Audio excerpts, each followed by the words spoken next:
warahmatullahi wabarakatuh. Perkenalkan, nama saya Medina Akmar, NPM 0120101033, akan mempresentasikan materi tentang deteksi fraud. Indikator kecurangan. Indikator kecurangan seperti red flag merupakan sebuah alarm dan tanda bahaya yang perlu segera diatasi. Selain itu, lemahnya pengendalian internal juga merupakan sebuah peluang dari terjadinya tindakan fraud. Perubahan perilaku seseorang secara tiba-tiba juga merupakan sebuah indikator terjadinya sebuah fraud. Oleh karena itu, pentingnya bagi pihak tertentu untuk mengetahui bagaimana cara mendeteksi sebuah tindakan fraud hingga cara melaporkannya kepada pihak-pihak terkait. Kelemahan pengendalian internal. Pengendalian internal yang efektif sangat diperlukan dalam melaksanakan strategi pencegahan. Dengan dibangun dan diimplementasikannya, pengendalian internal diharapkan dapat menjadi daya tangkal atas penyelewengan yang dilakukan. Namun, dalam kenyataannya, dalam pengendalian internal merupakan sebuah peluang menjadi aspek yang mendorong terjadinya fraud. Kelemahan yang ditimbulkan oleh sistem pengendalian internal dapat meningkatkan risiko pengendalian, yaitu risiko kecurangan fraud yang berpotensi menimbulkan kerugian negara.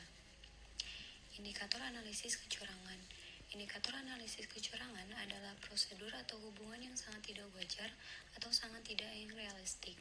Indikator-indikator meliputi transaksi atau kejadian yang terjadi pada waktu dan tempat yang tidak biasanya dilakukan oleh atau melibatkan orang yang biasanya tidak akan berpartisipasi atau yang menggunakan prosedur, kebijakan, atau praktik yang tidak biasa. Indikator-indikator tersebut juga meliputi transaksi dan jumlah yang terlalu besar atau terlalu kecil yang dilakukan atau terjadi terlalu sering atau terlalu jarang, yang nilainya terlalu tinggi, banyak, atau terlalu sedikit. Perilaku yang tidak biasa.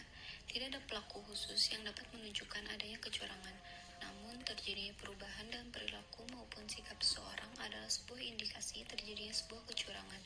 Misalnya, dalam skema penipuan lapping, seseorang menggunakan metode rumit untuk mengambil beberapa pembayaran pelanggan sambil menerapkan pembayaran dari pelanggan lain secara tumpang tindih ke akun yang dicuri dari sebelumnya. Sangat mudah untuk melihat bahwa penipu jenis ini tidak dapat mengambil cuti panjang atau skema akan terungkap. Informasi dan pengaduan. Pada dasarnya, orang atau pihak yang mampu untuk mendeteksi terjadinya kecurangan adalah manajer, rekan kerja, dan pegawai lainnya. Namun saat ini hukum whistleblower yang baru telah membantu dalam membuat informasi dan pengaduan menjadi lebih efektif. Hukum whistleblower yang baru akan dapat membantu mengungkapkan banyak kecurangan yang tidak akan terdeteksi sebelumnya. Beberapa langkah yang dapat dilakukan oleh karyawan jika menemukan adanya tindakan kecurangan adalah dengan karyawan dapat memberitahu manajer atau manajer dari manajer mereka. Karyawan dapat menghubungi keamanan perusahaan pada nomor tertentu. Karyawan dapat menghubungi audit internal pada nomor tertentu.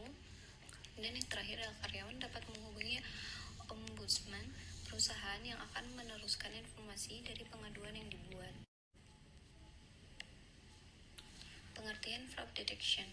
Fraud detection adalah serangkaian aktivitas yang didesain untuk mengambil tindakan sebelum uang atau aset diambil oleh penipu yang tidak bertanggung jawab.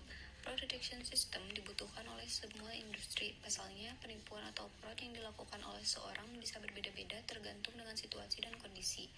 Dalam transaksi perbankan misalnya, bank bisa mendeteksi adanya fraud ketika ada satu kartu kredit yang digunakan di dua daerah yang berbeda secara bersamaan.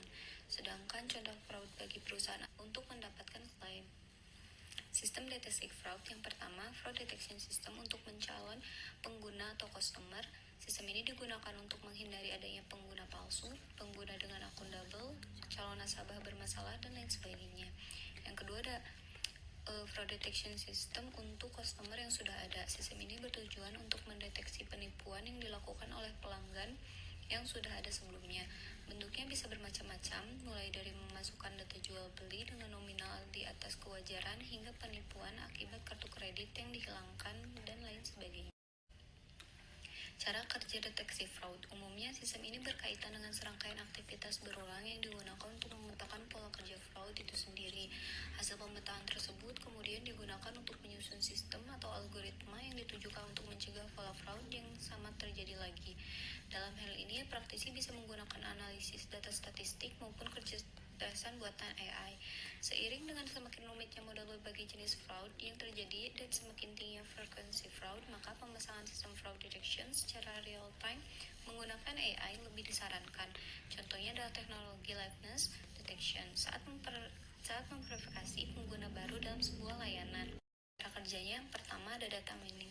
Data pelanggan diambil seperlunya untuk kemudian dikelompokkan sesuai klasifikasi pelaku.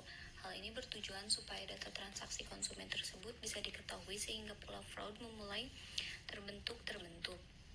Yang kedua ada menemukan pola dengan neutral network. Setelah data terkumpul dan pola transaksi mulai terlihat, AI dengan neutral network mulai mencari pola-pola transaksi yang dirasa mencurigakan. Pola-pola transaksi ini kemudian dianalisis lebih lanjut supaya bisa diklasifikasikan menjadi fraud atau tidak. Yang ketiga ada machine learning. Mulai terurai, pola fraud mulai terlihat menggunakan machine learning. Yang keempat ada pattern recognition. Setelah pola fraud terlihat, sistem secara otomatis akan mendeteksi fraud dan mengelompokkannya sesuai dengan pola dan karakteristik lainnya.